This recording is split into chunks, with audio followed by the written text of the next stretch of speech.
setengah kilogram beras. Aku menyalami suamiku yang baru saja pulang dari mengojek. Kemudian, tangannya mengulurkan sebuah kantong plastik berwarna hitam. Aku sudah tahu apa isi di dalamnya. Iya, isinya pasti beras dan jumlahnya pasti setengah kilo. Karena memang itu yang selalu suamiku bawa setiap harinya ketika dia pulang dari mengojek. Tidak ada yang lainnya, hanya beras saja. Tidak ada lauk, sayur, ataupun bahan makanan lainnya. Karena menurut suamiku, dengan ia memberikan beras padaku, sudah tunai tanggung jawabnya sebagai seorang suami. Baginya, ketika aku sudah bisa makan dengan nasi, maka selesai juga kewajibannya sebagai seorang suami. Aku bukannya tak bersyukur sebagai seorang istri. Namun, aku juga ingin makan setiap hari menggunakan sayur. Tidak hanya nasi putih dan juga garam. Itu menu setiap hari yang aku konsumsi bersama suamiku. Kalau di rumah, suamiku makan apa yang ada. Tapi entahlah kalau di luar, sebab sering sekali suamiku pulang dan jika ditawari makan, dia bilang sudah kenyang. Aku tidak tahu dia makan di mana. Entah dia beli makanan di luar atau makan di rumah ibunya. Aku kadang bisa makan sayur, itu juga pemberian tetangga. Kebetulan, aku menanam beberapa batang singkong di samping rumah. Halaman rumahku yang tidak terlalu besar, membuatku kesulitan untuk menanam sayuran. Hanya beberapa sayuran saja yang bisa aku tanam di sana. Itu pun sudah umpel-umpelan, karena memang aku memaksakan diri untuk banyak menanam sayuran. Tapi, kalau sayuran yang ada sudah kupetik semua, tinggallah garam dan nasi yang bisa aku makan. Tapi untunglah, tetangga kanan dan kiriku sangat baik padaku. Jika mereka memiliki lauk berlebih, pasti mereka membagiku. Dari sanalah, aku baru bisa makan ikan atau sayur. Kalau tidak ada, ya hanya dengan nasi dan garam. Bumbu dapur pun sangat aku hemat, karena suamiku akan membelikannya hanya sedikit sekali. Tak jarang aku masak hanya dengan garam saja, tidak aku beri bumbu lainnya. Itu semua terpaksa aku lakukan karena memang sudah habis. Aku bukan tak bersyukur sebagai seorang istri.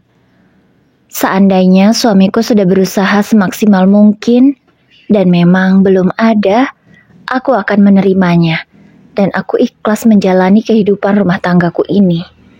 Tapi suamiku lain. Dia memang sengaja keluar hanya untuk mendapatkan setengah kilogram beras saja, kemudian pulang. Dan selanjutnya apa yang akan dia lakukan?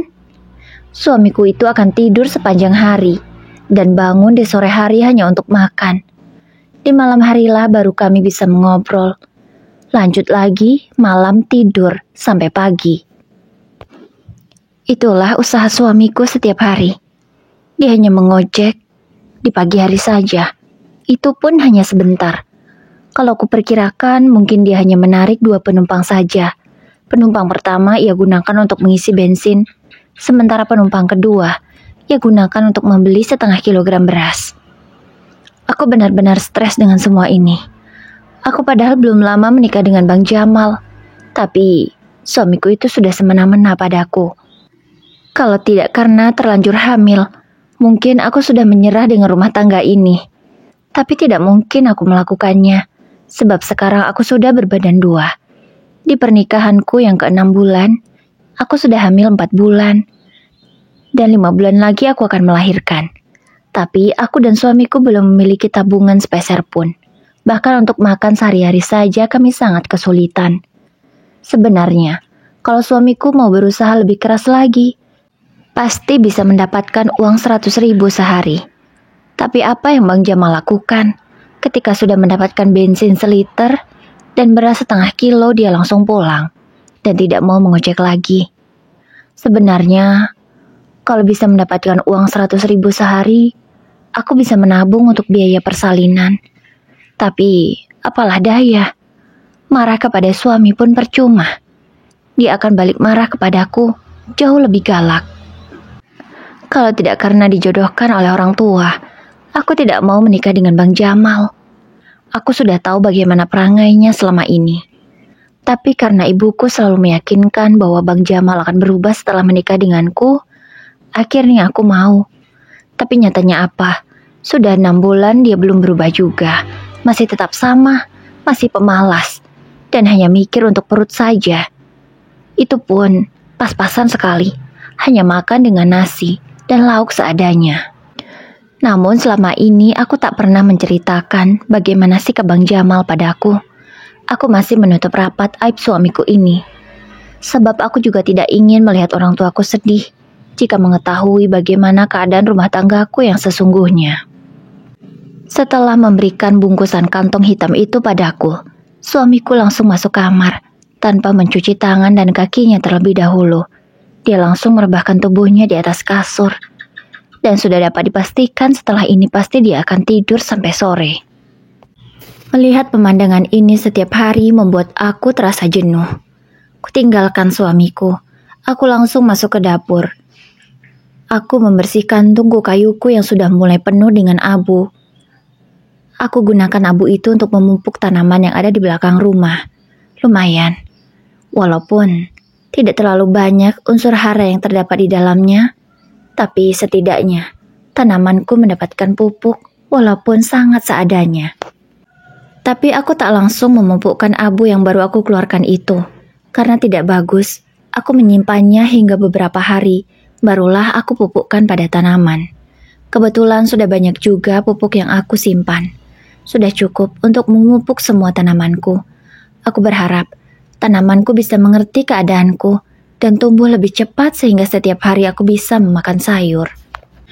Aku dan Bang Jamal tinggal di pinggiran kota. Seharusnya aku tidak menggunakan tungku kayu seperti ini lagi.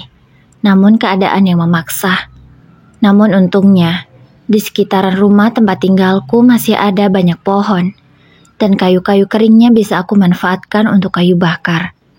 Walaupun di sekitarku tidak pernah ada lagi yang melakukannya. Tungkuku pun bukan tungku yang terbuat dari tanah liat. Hanya beberapa batu bata yang aku susun sedemikian rupa. Karena memang itu yang aku bisa lakukan. Aku pun membuat sendiri tungkunya. Bukan suamiku yang membuatkannya untukku. Kebetulan lantai dapurku memang belum disemen. Jadi masih lantai tanah. Aku bersyukur karena rumah ini tidak mengontrak lagi, sehingga tidak harus pusing setiap bulannya memikirkan membayar kontrakan. Tapi, ya keadaan rumah tanggaku yang sangat memprihatinkan. Tanah yang sangat terbatas, membuatku tidak bisa menanam banyak tanaman lagi. Lagi pula tanaman yang aku tanam selama ini hanya pemberian dari orang lain, atau aku memintanya dari tetangga kanan kiriku. Seperti pohon cabai ini, aku mendapatkannya dari tetangga sebelah kananku. Kebetulan, dia juga suka berkebun dan halaman rumahnya juga cukup luas. Dia memberikan beberapa bibit cabainya untuk aku tanam. Aku benar-benar bersyukur memiliki tetangga yang sangat baik. Kalau pohon singkong, aku meminta bibitnya dari tetanggaku yang jaraknya 10 rumah dari rumahku. Beliau juga sama. Halaman rumahnya sangat luas, sehingga banyak sekali pohon singkong yang dia punya. Aku meminta 1 batang pohon singkongnya waktu itu. Dan sekarang, pohon singkong itu sudah tumbuh dan bisa menjadi sayurku setiap harinya. Kali ini, aku bingung mau masak apa. Rasanya, aku sudah sangat bosan hanya makan dengan garam dan nasi saja. Aku melihat ke belakang rumahku. Kebetulan, daun singkongku ada yang sudah tumbuh. Walaupun masih sangat kecil sekali, tapi lumayan, bisa kurebus dan kuberi kuah. Bisa jadi sayurku untuk hari ini. Alhamdulillah. Kebetulan juga, cabai rawitku sudah ada yang tumbuh besar. Aku bisa menggunakannya untuk menambah cita rasa pedas dalam masakanku hari ini. Sepertinya segar. Alhamdulillah ya nak. Kita bisa makan sayur hari ini. Tidak seperti kemarin, hanya makan dengan garam dan nasi saja. Ucapku sembari mengelus perutku yang kini mulai tampak buncit. Aku sangat bahagia. Bayi di dalam perutku inilah yang bisa menjadi pelipur lara. Ketika aku merasa jenuh dan sedih dengan keadaan rumah tanggaku, hanya dia penghibur satu-satunya. Sebab di pinggiran kota ini aku tinggal jauh dari keluargaku. Memang keluarga suamiku dekat dengan rumah kami, tapi aku tidak berani cerita apapun dengan mereka. Setelah selesai mengambil pucuk singkong dan juga cabai rawit, aku masuk ke dalam dapur. Niatku ingin langsung masak saja, namun ternyata kayu bakarku sudah habis. Aku harus mengambilnya dulu di pinggiran jalan sana di dekat sungai. Kebetulan, kemarin aku lewat sana, ada ranting yang jatuh. Bisa aku manfaatkan untuk kayu bakar. Aku segera mengambil golok kecilku. Golok ini adalah pemberian tetanggaku. Dia kasihan melihatku yang waktu itu mengambil kayu tanpa membawa alat apapun. Akhirnya dia memberikan golok kecil itu untukku. Alhamdulillah, aku sangat bersyukur sekali. Karena tetanggaku benar-benar sangat baik. Dengan perlahan aku berjalan. Aku tak ingin buru-buru karena aku takut terpleset. Bahaya untuk janinku. Setelah sampai di pinggir jalan di dekat sungai, aku langsung menuju di bawah pohon yang kemarin aku lihat kayunya sudah jatuh. Alhamdulillah kayunya masih ada. Dengan cepat, segera aku memotong kayu itu menjadi bagian-bagian kecil agar mudah aku membawanya pulang. Sekitar setengah jam aku selesai juga mencari kayu. Aku mengambil semua kayu yang kering itu karena sepertinya sore nanti akan hujan seperti sore kemarin. Jadi sayang sekali kalau kayunya kehujanan lagi. Tiba-tiba, aku yang masih asik memotongi kayu, disapa oleh tetanggaku. Aku disapa oleh tetanggaku yang memberikan golok kecil ini padaku. Namanya Bu Siti. Hei, Maya, kamu lagi cari kayu ya? Bisa bawa sendiri? Itu kan lumayan banyak, pasti berat. Kenapa kamu gak suruh suamimu aja yang ambil? Pasti jam segini dia udah di rumah kan? Tanya Bu Siti padaku. Aku bingung harus menjawab apa, karena memang tetanggaku itu sudah tahu kebiasaan Bang Jamal kalau pagi seperti ini pasti sudah di rumah. Dan dia juga tahu kalau Bang Jamal akan tidur setelah pulang ojek. Aku hanya menganggukkan kepala dan tidak menjawab apapun. Aku malu soalnya. Bu Siti pun sepertinya mengerti dengan maksudku. Dan beliau tanpa ragu langsung menawarkan bantuan. Biar aku aja yang bawa, kamu kan lagi hamil. Gak bagus angkat yang berat-berat. Kasihan anakmu. Ucap Bu Siti memberiku perhatian. Aku benar-benar merasa terharu. Sebab tetanggaku itu sangatlah baik. Gak usah Bu Siti. Aku bisa kok bawa sendiri. Nanti ku bawa 2 kali aja. Biar gak terlalu berat. Ucapku. Gak usah. Biar aku yang bawa. Gak apa-apa kok. Lagian, aku juga lagi gak ngapa-ngapain. Aku juga mau main ke rumahmu. Ucap Bu Siti lagi. Kemudian beliau tanpa ragu langsung mengumpulkan kayu yang sudah kupotongi dan mengikatnya dengan kuat. Kebetulan aku sudah membawa tali dari rumah. Tali dengan ukuran sekitar 2 meter itu. Terbuat dari ban bekas. Iya. Bu Siti juga yang memberikan tali itu untukku. Kalau suamiku mana pernah perhatian dengan hal-hal kecil seperti ini. Yang dia tahu hanya memberikan beras 0,5 kilogram setiap hari, maka tanggung jawabnya sebagai suami sudah selesai. Aku berjalan beriringan dengan Bu Siti, kami sambil sesekali mengobrol hal-hal remeh. Bu Siti memang sangat asik orangnya, makanya aku sangat nyaman berteman dengan beliau. Sesampainya di rumah, ternyata sudah ada tetangga sebelahku yang lain lagi. Namanya Mira. Dia seumuran denganku. Sepertinya dia sudah datang sejak tadi. Di tangan kanannya juga ada sekantong plastik. Namun aku tidak tahu apa isinya. Mira, kamu dari tadi ya di sini? Tanya aku padanya. Iya, aku nungguin kamu. Aku mau kasih ikan nih buat kamu. Lumayan kan untuk tambah-tambah gizi anakmu. Ucap Mira sembari menyodorkan kantong plastik itu kepadaku. Aku benar-benar sangat bersyukur karena hari ini bisa makan dengan ikan. Nggak usah deh, aku ngerepotin kamu terus, Mir. Ucapku merasa tak enak hati. Gak apa-apa, gak usah sungkan gitu. Ini ikan pancingan suamiku tadi malam. Dapatnya lumayan banyak. Jadi aku bagi untuk kamu. Aku tahu kok, hari ini pasti kamu masak gak pakai lauk kan? Ucap Mira sembari melirik ke arahku. Aku mengerti maksudnya. Karena dia juga tahu bagaimana kehidupan rumah tanggaku. Bu Siti yang sedari tadi membantuku membawakan kayu bakar. Ia langsung masuk ke dalam dapur kecilku. Dia sepertinya sengaja membanting kayu bakar itu. Mungkin maksudnya agar Bang Jamal bangun. Tapi sepertinya usaha Bu Siti sia-sia. Suamiku tidak bergeming sama sekali. Karena dari dalam kamar masih saja hening. Pasti dia masih tidur dengan nyenyaknya. Malahan kini terdengar suara dengkuran Bang Jamal yang sangat keras. Membuat Bu Siti dan juga Mira saling memandang. Aku seperti tahu apa yang ada di pikiran mereka. Sebenarnya aku tidak enak, namun mau bagaimana lagi? Aku hanya bisa menundukkan kepalaku karena aku sangat malu. Maya, kamu sanggup banget sih bersabar dengan suami yang seperti itu? Kalau aku sih udah kutinggalin sejak lama, ucap Mira dengan tegasnya. Dia sengaja mengeraskan suaranya. Mungkin niatnya ingin menyindir Bang Jamal juga. Tapi sepertinya Bang Jamal tidak mendengar, karena dia masih asik dengan mimpinya sendiri. Ya, kamu tahu sendirilah Mir gimana keadaanku.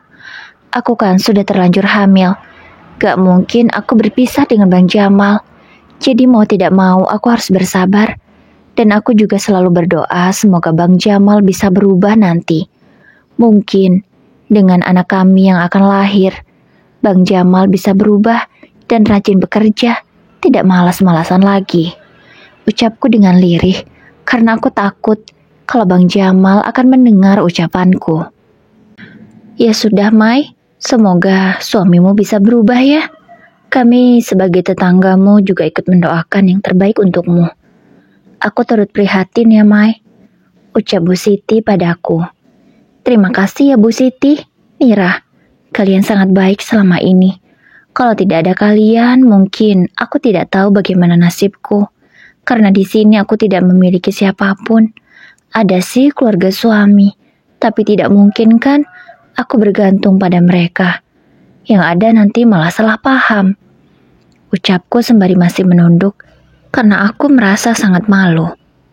Bu Siti dan Mira yang melihatku seperti itu, mereka langsung mengajakku duduk.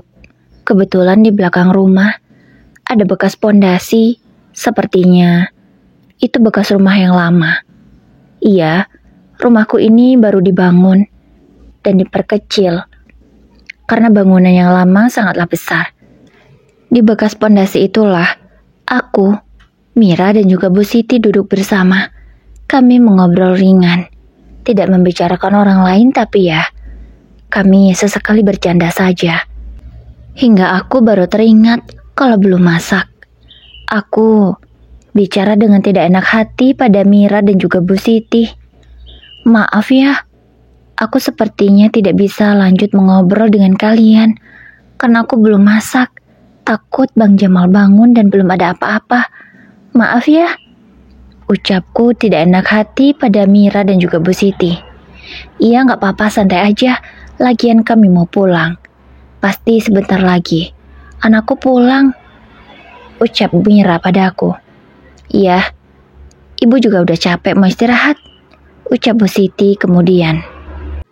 Ya udah ya, aku pulang dulu, ucap Mira dan Bu Siti bergantian. Setelah mereka pergi, aku langsung masuk ke dalam dapur dan melanjutkan aksiku untuk memasak. Dengan cepat, aku mengambil periuk untuk menanak nasi. Setelah nasi matang, kulanjutkan untuk memasak ikan pemberian dari Mira. Alhamdulillah, hari ini ada ikan yang bisa aku makan. Dari kemarin aku sudah sangat ingin sekali makan ikan. Alhamdulillah Allah memberikannya secara langsung. Akhirnya semua masakanku sudah matang. Ikan hanya aku rebus, ku beri daun singkong dan juga cabai. Karena aku tidak memiliki bumbu. Alhamdulillah ikannya masih segar dan tidak terasa amis. Tak lama setelah masakanku matang, ternyata suamiku sudah bangun. Dia lewat, sepertinya akan ke kamar mandi untuk cuci muka. Aku langsung menawarinya untuk makan. Makan bang, sudah matang masakannya, ucapku. Bang Jamal hanya diam, kemudian terus melangkahkan kakinya ke kamar mandi, dan tak lama kemudian dia sudah keluar lagi. Dia langsung mengambil piring dan menyendokkan nasi ke dalamnya. Sepertinya suamiku itu sudah sangat kelaparan. Dia melihat lauk yang ada. "Kamu beli ikan?" tanya Bang Jamal setelah melihat bahwa lauk hari ini adalah ikan. "Enggak, aku nggak beli ikan. Uang dari mana juga aku punya. Selama ini kan, abang hanya memberiku beras, tidak pernah beri aku uang. Ikan itu dari Mira, suaminya mancing tadi malam. Dapatnya banyak, makanya kita dikasih," ucapku terus terang dari mana ikan itu berasal. Bang Jamal tidak lagi menanyakannya. Dia lanjut fokus makan, tanpa mengajakku. Aku yang memang sudah lapar sejak tadi, langsung mengikuti apa yang Bang Jamal lakukan. Ku ambil nasi dan juga lauk. Aku benar-benar sangat lapar. Aku memakan makanan itu dengan sangat lahapnya. Meskipun hanya dimasak dengan bumbu seadanya, tapi alhamdulillah rasanya enak. Di sela-sela makan dengan rasa takut dan juga ragu, aku berkata pada Bang Jamal, "Bang, kalau kamu udah selesai ngojek, kamu bisa kok mancing, kayak suaminya Mira, biar bisa dapat lauk kita setiap hari. Jadi, bisa menghemat pengeluaran kan? Bisa makan enak juga tiap hari," ucapku dengan nada yang selembut mungkin, agar Bang Jamal tidak tersinggung. "Aku malas, aku gak sabar kalau harus mancing. Mancing itu lama. Belum tentu juga kan setiap mancing dapat ikan. Aku gak mau mendingan aku tidur," ucap suamiku itu dengan masih terus saja mengunyah makanan. Mendengar jawaban suamiku membuatku sangat syok sekali. Bukannya dia setuju dengan saranku, malah dia bilang kalau mancing itu melelahkan dan butuh kesabaran. Dia lebih baik tidur saja daripada harus mancing. Aku tidak menyangka Bang Jamal semalas itu orangnya. "Tapi kan Bang, lumayan, bisa buat lauk sehari-hari. Abang tinggal cari berasnya aja," ucapku dengan masih berusaha meyakinkan Bang Jamal. "Gak mau aku, mendingan tidur. Kamu tahu gak sih, mancing itu panas, melelahkan. Mana harus bau amis ikan lagi. Aku gak mau, gak suka," ucap Bang Jamal dengan tegasnya. Kini dia sudah selesai makan. Setelah minum, dia langsung meninggalkanku. Aku hanya bisa menarik nafasku panjang dan beristighfar di dalam hati. Aku benar-benar sangat syok sekali. Setelah itu, kulanjutkan makanku, yang kini terasa hambar. Setelah selesai, segera kubereskan bekas kami makan, dan langsung kucuci di sumur umum. Iya, aku belum memiliki sumur pribadi. Sumur itu sumur bersama. Kamar mandi pun kamar mandi bersama. Tapi untunglah, letaknya yang tidak jauh dari rumahku, membuatku tidak kesulitan dan tidak merasa kejauhan jika harus berjalan ke sumur umum itu. Setelah selesai mencuci, aku segera masuk lagi ke dalam rumah.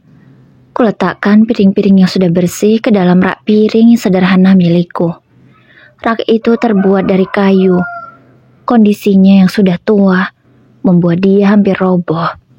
Tapi aku berusaha menyangganya dengan kayu bakar yang aku punya, agar dia masih kuat berdiri. Sampai entah kapan aku bisa menggantinya dengan yang baru. Setelah selesai, kulihat suamiku sudah berbaring lagi di atas kasur. Sepertinya dia sudah tertidur lagi. Aku benar-benar tidak tahu bagaimana lagi caranya membujuk agar Bang Jamal tidak semalas ini. Setelah melihat suamiku yang seperti itu, aku benar-benar jenuh. Aku memutuskan untuk keluar rumah.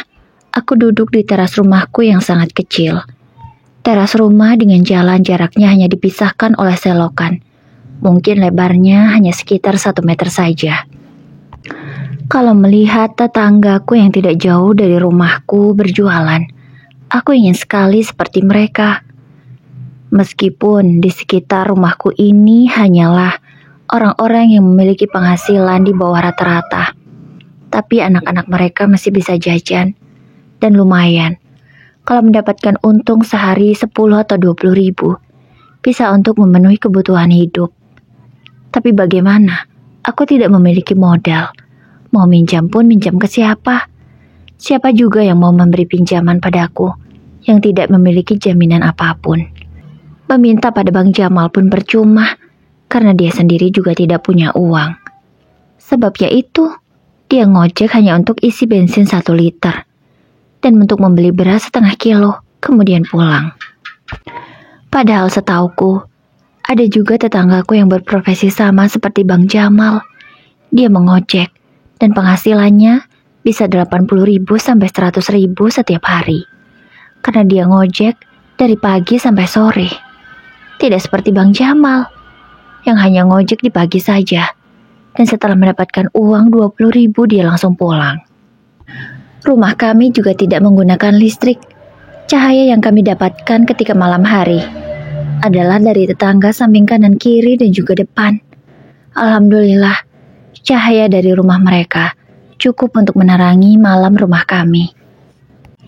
Meskipun tak seberapa terangnya, tapi lumayanlah, tidak terlalu gelap dan aku masih bisa melihat. Sebenarnya kalau suamiku tak semalas ini, kehidupan kami bisa jauh lebih baik. Tapi, kembali lagi, suamiku benar-benar sangat malas. Kalau ingat semua itu, air mataku tak dapat ditahan lagi. Aku sudah menangis sedari tadi. Jujur, rasa di hatiku benar-benar sakit ketika harus selalu menghadapi suami dengan sikap yang sekeras itu dan sepemalas itu. Kalau tidak ingat aku sedang hamil, mungkin aku sudah pergi sejak lama karena aku sudah tidak kuat. Aku mau kerja juga kerja apa? Di sekitar tempat tinggalku hanya ada kerja yang kasar saja. Itu pun upahnya sangatlah kecil. Tapi sebenarnya kalau tidak hamil mungkin aku mau saja mengerjakannya. Tapi aku sedang hamil, jadi tidak mungkin. Kasihan bayiku. Siang hari pun tiba. Aku sudah selesai menunaikan sholat zuhur. Aku berusaha membangunkan Bang Jamal untuk sholat juga. Tapi percuma. Mau sekuat apa aku membangunkan pria itu, dia masih tetap saja tidur. Padahal, kalau dia tidak mau bekerja, ya setidaknya sholat wajib tetap ia laksanakan. Tapi ini, kerja tidak, sholat juga tidak. Aku benar-benar sangat kecewa dengan Bang Jamal. Setelah itu aku putuskan untuk tidur siang, karena usahaku sia-sia saja. 1 jam aku tidur siang. Di jam 1 aku sudah bangun. Aku tidak tahu mau melakukan apa sekarang. Akhirnya aku ke belakang rumah dan melihat-lihat tanamanku. Di sana aku membersihkan rumput-rumput yang mulai tumbuh. Meskipun rumput itu masih sangat kecil, karena setiap hari untuk mengisi kekosongan waktu, aku membersihkan halaman rumah di belakang. Karena memang halaman rumahku sangat kecil, jadi kalau tidak membereskan rumah, ya mencabuti rumput di tanaman-tanamanku. Ketika sedang fokus mencabuti rumput-rumput kecil, aku tiba-tiba teringat dengan orang tuaku. Aku sangat merindukan mereka. Sudah lama aku tidak berjumpa. Karena setelah menikah aku dibawa ke kota ini oleh suamiku. Dan aku tidak bisa bertemu dengan orang tuaku. Berkomunikasi pun tidak pernah.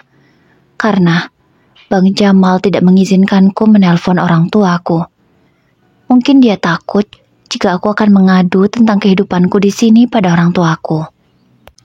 Namun dia berjanji, setelah aku melahirkan dan anakku sudah bisa diajak berpergian, dia akan mengajakku pulang ke kampung orang tuaku. Semoga saja Bang Jamal menepati janji. Tapi bagaimana? Biaya persalinan pun kami belum ada. Waktunya hanya tinggal 5 bulan lagi. Ya Allah, lembutkanlah hati suamiku. Kami benar-benar butuh biaya untuk persalinan. Semoga suamiku mau usaha lebih keras lagi, sehingga kami bisa menabung ya Allah. kabulkanlah doa-doaku. Aku berdoa di dalam hati. Dengan tanganku yang masih terus saja mencabuti rumput-rumput kecil itu, tidak terasa, air mataku menetes. Aku benar-benar merasa sedih dengan keadaan rumah tanggaku. Ya Allah, kuatkanlah aku, kuatkanlah aku. Aku yang masih asik melakukan kegiatanku tiba-tiba dikagetkan dengan kedatangan Mira. Hei, Mai, rajin amat. Rumput masih 1/2 senti juga udah kamu cabutin, ucap Mira meledekku. Aku yang masih menangis langsung dengan kasar menghapus air mataku. Aku ingin tidak dilihat menangis oleh Mira. Ya gimana, mau ngapain lagi, gak ada kerjaan, ucapku dengan santai. Ya udah deh, daripada kamu mencabuti rumput yang masih tinggi 1/2 senti itu, kamu mendingan kesini, kita ngobrol, sambil makan cemilan, ucap Mira sembari menunjukkan setoples kerupuk yang ia miliki. Mendengar ajakannya, aku langsung mencuci tangan di sumur umum, kemudian berjalan ke belakang rumah Mira. Ada kursi panjang di sana. Aku duduk, kemudian Mira mempersilahkan aku untuk memakan kerupuk yang ia punya. Kerupuk itu terasa sangat nikmat masuk ke dalam mulutku. Karena memang sudah sejak lama, aku tidak bisa menikmati makanan sederhana ini. Ya, walaupun sekedar kerupuk, aku tidak bisa menikmatinya. Sebab, di rumahku saja tidak ada minyak goreng. Bagaimana caraku untuk menggoreng kerupuk? Kerupuknya pun juga tidak ada. Ketika ingat semua itu, aku tertawa geli dengan kehidupanku sendiri. Ya Allah, miris sekali ya. Mira yang menyadari ketika aku tertawa sendiri, dia langsung bertanya, Mai, kamu gak kesambet kan? Tanya Mira sembari menatapku. Kesambet apa sih, Mir? Aku tadi hanya menertawai diriku sendiri. Sebab makanan seperti ini saja aku tidak pernah memakannya setelah menikah dengan Bang Jamal. Kini aku tertawa kecil lagi. Mira yang melihatku tertawa lagi. Sepertinya dia merasa iba. Ya ampun, Mai, kamu kasihan banget sih. Ya Allah, semoga suamimu itu segera diberi hidayah ya. Dia masih tidur, Mai, sejak tadi pagi? Tanya Mira. Iya, dia belum bangun. Tadi aku juga bangunin untuk sholat zuhur. Tapi gerak aja enggak, kayak orang mati. Ucapku menjelaskan pada Mira. Keterlaluan banget si Jamal itu. Memang benar-benar laki yang tidak bertanggung jawab. Ucap Mira dengan kesalnya. Udahlah Mir, gak usah ngomongin suamiku. Katanya mau ngajak ngobrol yang lain. Aku terlalu jenuh kalau harus ngomongin dia terus. Bisa-bisa aku semakin stres. Ucapku pada Mira. Iya, aku ngerti. Maaf ya. Ya udah kita ngomongin yang lain aja yuk. Tapi jangan gosip ya, dosa. Ucap Mira. Iya, aku ngerti. Gimana kalau kita membahas ini aja yuk? Aku dan Mira bercerita sepanjang waktu hingga tak terasa sudah sore hari. Karena sudah sore, aku berpamitan pada Mira. Karena aku tidak ingin mandi terlalu sore. Sebab tidak bagus juga untuk ibu hamil. Setelah pulang dari rumah Mira, aku langsung mengambil baju ganti dan juga handuk. Aku akan langsung mandi di kamar mandi umum. Kebetulan, belum ada orang yang mandi, jadi tidak perlu ngantri. Setelah selesai mandi, aku segera melaksanakan sholat asar. Bang Jamal belum bangun juga. Akhirnya, setelah selesai sholat, aku makan. Aku tidak membangunkan Bang Jamal. Terserah dia, mau bangun jam berapa. Rasanya aku sudah malas untuk membangunkannya lagi. Namun, saat aku masih makan, terdengar suara ponsel Bang Jamal berdering. Orang itu langsung bangun. Tidak seperti tadi saat aku bangunkan begitu sulit. Aku tidak mendengar jelas siapa yang menelpon Bang Jamal. Tapi Bang Jamal hanya menjawab dengan oke dan iya. Kemudian suamiku itu langsung keluar dari kamar. Ternyata Bang Jamal sudah bersiap dengan handuknya. Ia akan langsung mandi. Makan Bang, tawarku ketika melihat Bang Jamal lewat di depanku. Namun suamiku tak menjawab. Dia langsung keluar rumah untuk mandi. Sekitar 5 menit kemudian dia sudah kembali lagi. Oh ya, aku mau mengantarkan penumpang. Pak Budi menyuruhku mengantarkannya ke rumah sakit. Jadi mungkin aku pulangnya agak malam. Ucap Bang Jamal menjelaskan kemana ia akan pergi. Iya bang, hati-hati ya. Kamu gak makan dulu nanti? Tanyaku sekali lagi pada Bang Jamal. Enggak deh. Aku belum lapar juga. Nanti aja makannya kalau udah pulang. Ucapnya kemudian berlalu ke kamar. Tak lama kemudian dia sudah siap dengan pakaiannya untuk mengojek. Kemudian, Bang Jamal mengulurkan tangannya untuk kucium. Aku segera menyambutnya. Dengan rasa malu-malu dan juga takut, aku memiliki permintaan untuk Bang Jamal. Bang, boleh nggak aku minta sesuatu? Tanyaku dengan rasa takut. Mau minta apa? Tanya Bang Jamal. Bang, aku pingin banget makan pecel ayam. Boleh nggak nanti? Ongkos dari hasil ngojek, kamu beliin aku. Aku pingin banget. Udah lama aku pengennya. Kayaknya ini bawaan Dedek deh bang. Tolong ya bang. Kan ongkosnya nanti lumayan besar bang. Bisa untuk beliin aku pecel ayam. Kali ini aja bang. Turuti kepinginanku. Ucapku memelas pada Bang Jamal. Ya ampun Mai. Kamu ini ya. Baru aja aku mau dapat uang besar. Kamu malah udah minta yang aneh-aneh. Udah kan? Kamu juga udah makan. Syukurin aja apa yang ada. Gak usah jadikan alasan hamilmu itu untuk meminta ini dan itu. Suami juga belum berangkat, uang juga belum diterima, sudah banyak permintaan. Mendengar jawaban Bang Jamal, aku merasa sangat sakit hati. Keinginan sederhanaku tak dituruti lagi olehnya. Aku pun tak menjawab ucapan Bang Jamal. Aku hanya menunduk saja. Kemudian suamiku itu langsung pergi. Di perjalanan Jamal mengantarkan penumpang. Setelah urusan penumpangnya selesai di rumah sakit, penumpang Bang Jamal itu Pak Budi mengajaknya untuk makan. Pak Budi akan mentraktirnya. Jamal pun sangat senang. Dia sudah bisa membayangkan betapa enaknya makan pecel ayam. Karena Pak Budi mengajaknya untuk makan pecel ayam di warung makan langganannya. Warung makan itu memang terkenal sangat enak sekali masakannya. Sehingga Pak Budi ketika dari mana-mana selalu menyempatkan untuk makan di warung makan itu.